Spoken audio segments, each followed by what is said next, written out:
Tired of hunting through Salesforce setup just to create a custom object?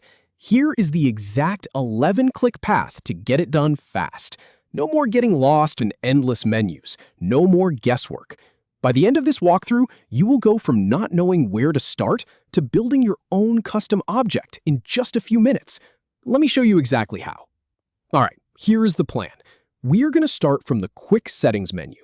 Open up Advanced Setup, then use the Object Manager to create and configure your brand new custom object. I will walk you through every single click so you can follow along right in your own org. So, first things first, look at the top right corner of your Salesforce screen for the gear icon. That is your Quick Settings menu. Go ahead and click it. This little gear is the starting point for just about any configuration you want to do in Salesforce, so get comfortable finding it.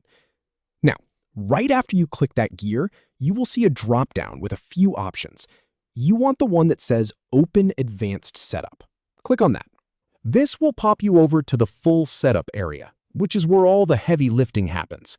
In my experience, this is the spot where most people start to feel a bit overwhelmed, but we are going straight to the right place. Once you are inside setup, you need to find the Object Manager.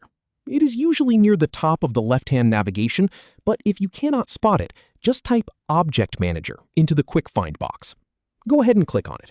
This is your command center for everything related to objects, records, and fields.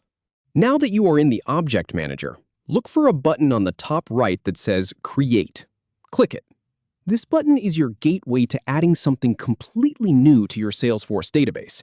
It is a small button, so keep your eyes peeled. A drop-down will appear.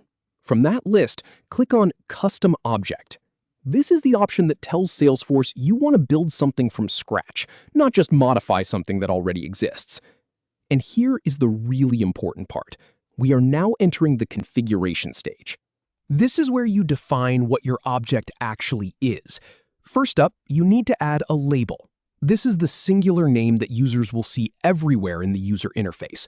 For example, if you are tracking something like a project, you would just type in project. Keep it clear and user-friendly. Right below that, you are going to add the Plural label. This is the name that shows up on tabs and list views when there are multiple records. So if your label was project, your Plural label would just be projects. Salesforce actually tries to guess this for you, but double-check it to make sure it is right. Next comes the object name. This one is a little different. This is the API name that developers and integrations use to reference your object in code. It is usually a single word with no spaces. Salesforce will autofill this from your label, and you can usually leave it as is. Just make sure it is something clean and recognizable. Now, pay attention to this one. You also need to add a record name. This is the default name that appears for every single record you create. You want something that makes sense for your users. If you are tracking projects, you might just call it project name. It is the text that shows up in lookup fields and search results, so make it descriptive. You will see a drop-down right next to the record name field labeled Data Type. This determines what kind of information the record name holds. For most cases, you are going to want to leave it as text. That way your users can type in whatever name they want. Click on that drop-down and select Text if it is not already chosen. And that is it for the configuration. Almost done here. Scroll to the bottom of the page and click the blue Save button. Give Salesforce just a second to process everything, and there you go. You have just created your very own custom object.